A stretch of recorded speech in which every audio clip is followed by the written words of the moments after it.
नमस्कार, आप देख रहे हैं जौनपुर टुडे और मैं हूं शुभम अग्रणी। साथियों, वैसे आप सभी को पता है कि बीते मंगलवार को भी देश का बजट पेश किया गया। इस बार जो नई सरकार गठन हुई है उस सरकार का यह पहला बजट था और इस बजट को लेकर लोग तमाम तरह की उम्मीदें लगा रहे थे कि हमारे सेक्टर में काम होगा, हमारे सेक्टर में काम होगा। और सबसे ज़्यादा उम्मीद जो थी वह था बीएसएनएल को लेकर। जी हाँ, बीएसएनएल को लेकर इसलिए ज़्यादा उम्मीदें थी।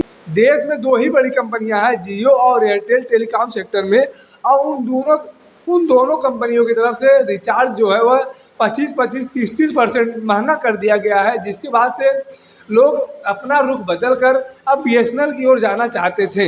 लेकिन लोगों की यह उम्मीदें थी कि अब जब इतने बड़े स्तर पर बात हो रही है बीएसएनएल के लिए, तो कहीं न कहीं सरकार द्वारा कोशिश किया जाएगा कि बीएसएनएल को आगे बढ़ाने का कोई प्रावधान किया जाए। लेकिन आपको बता दें कि इस बार जो बजट पेश हुआ मंगलवार को, इस बजट में पूरी तरह से यह साफ कर दिया कि बीएसएनएल को बढ़ाने के लिए सरकार की तरफ से कोई खास कदम नहीं उठाया जा रहा है।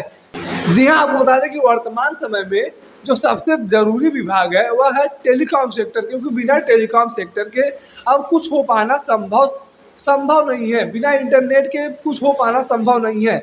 और इस टेलीकॉम सेक्टर के ऊपर बजट के दौरान कोई खास चर्चा नहीं किया गया और ना ही कोई खास प्रावधान किया गया। सिर्फ 1 से 2 मिनट में बजट जब पेश किया जा रहा था तो सिर्फ 1 से 2 मिनट के अंदर पूरे टेलीकॉम सेक्टर को समेट लिया गया। बजट तो दिया गया, बस बीएसएनएल को कैसे आगे बढ़ाया जाएगा, बीएसएनएल को कितना पैसा दिया जाएगा और उसमें क्या कुछ खास बदलाव किया जाएगा, इस पर किसी प्रकार का कोई चर्चा नहीं किया गया। तो ऐसे में आप समझ सकते हैं कि सरकारी स्तर पर भी केंद्र सरकार जो है बीएसएनएल कंपनी को आगे बढ़ाने के लिए कोई खास जिम्मेदारी नहीं उठाना चाहती है। इसके पहले जब यूपीए की सरकार थी तब भी यही हाल होता था कि बीएसएनएल को आगे बढ़ाने के लिए सरकार द्वारा कोई ठोस कदम नहीं उठाया जाता था।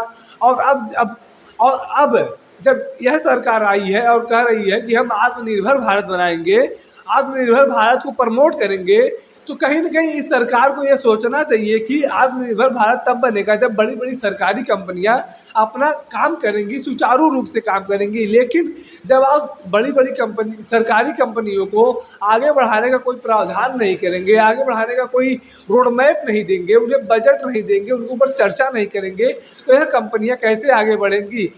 लोगों को तमाम उम्मीदें थी कि इतने बड़े पैमाने पर जियो और एयरटेल का बहिष्कार हो रहा है, लोग जियो और एयरटेल का सिम जो है बीएसएनएल में पोर्ट कराने जा रहे हैं, तो सरकार इस बजट में कोई ना कोई प्रावधान जरूर करेगी, बीएसएनएल को आगे बढ़ाने का रोड मैप जरूर तैयार करेगी। लेकिन इस उम्मीदों पर पूरी तरह से सरकार ने पानी फेर दिया है और बीएसएनएल को आगे बढ़ाने के लिए कोई खास इंतजाम या कोई खास जिम्मेदारी उठाने की कवायद नहीं की गई है। बाकी सरकार के बजट को लेकर आप क्या कुछ समझते हैं, कमेंट करके जरूर बताएं।